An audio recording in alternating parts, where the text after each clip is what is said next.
I want to do a quick overview of the Rock River Bolt Carrier Group. The bolt carrier on the right is a Rock River. I recently got it for my 300 blackout. I got a few 300 blackouts. Do a lot of hog control, so we shoot 300 in subsonic. And we were running this Elite Performance subsonic 220 grain. Fairly inexpensive. I'm sure it's not the best out there, but it's always performed well, and it's fairly decent priced and available at a lot of different places like Gander Mountain and other places. So anyways, we ran a couple rounds through it, running it through a chrono just before we take it out hunting to make sure it's running, as it should, and see if everything's performing well. It's running subsonic, everything's good. On the third round, the bottom of the bolt carrier group completely blew out. And you can see here, it's completely gone. Here's the piece that was ejected, and it went into the magazine area. You can see it looks very, very thin. So we pulled out the bolt carrier group and put in this APF Armory bolt carrier, and ran about 10 rounds through it. Ran flawlessly, no issues, and using the same exact ammo. So I emailed Rock River a picture of it and just explained to them what had gone on, and basically didn't say, hey, I'm looking for anything. I just wanted to get their feelings on it because I was a little concerned that, I could have been hurt.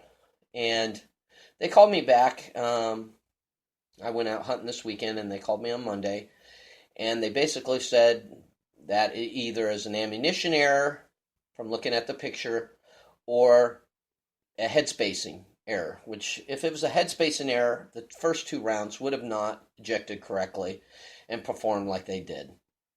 If it was an ammunition error, which I know that factory ammunition can be incorrectly loaded from time to time, it does happen, but on a 300 blackout, I don't think it would even hold enough powder in there to do damage to a bolt carrier group. 308, maybe, yeah, but I don't know. I mean, a 220 grain in a 223 case, I don't think it holds that much powder to begin with. Even if they overfilled it, I don't think you could put enough in there to hurt that bolt carrier. But what really concerned me is that when they called me, they basically went right to, it was either my fault or the ammunition's fault. But they didn't have any concerns about the safety of this bolt carrier. They didn't want to see it. They didn't want it back. They didn't want to inspect it, maybe check the metal, check the machining. They just assume that it's some other problem. And I think that's an issue when a company doesn't, not only stand behind their product, but first look at the product and make sure there's not an issue with safety. I mean, what if these things are machined incorrectly by 2,000s, let's say, or thousands, which is in the machining world is a country mile.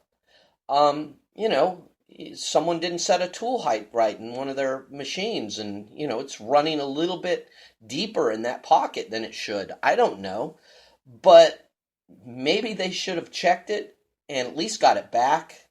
And that really concerns me because they had no issues for safety of me or any of their other customers that may have this bolt carrier. So I just wanted to let everybody out there know, to be aware that I think there's an issue with these bolt carriers, and you definitely should be a little bit weary if you do own one. Don't be putting your hand around the magazine area if you have one, that's for sure. So anyways, just wanted to update everybody on this particular issue that I ran across.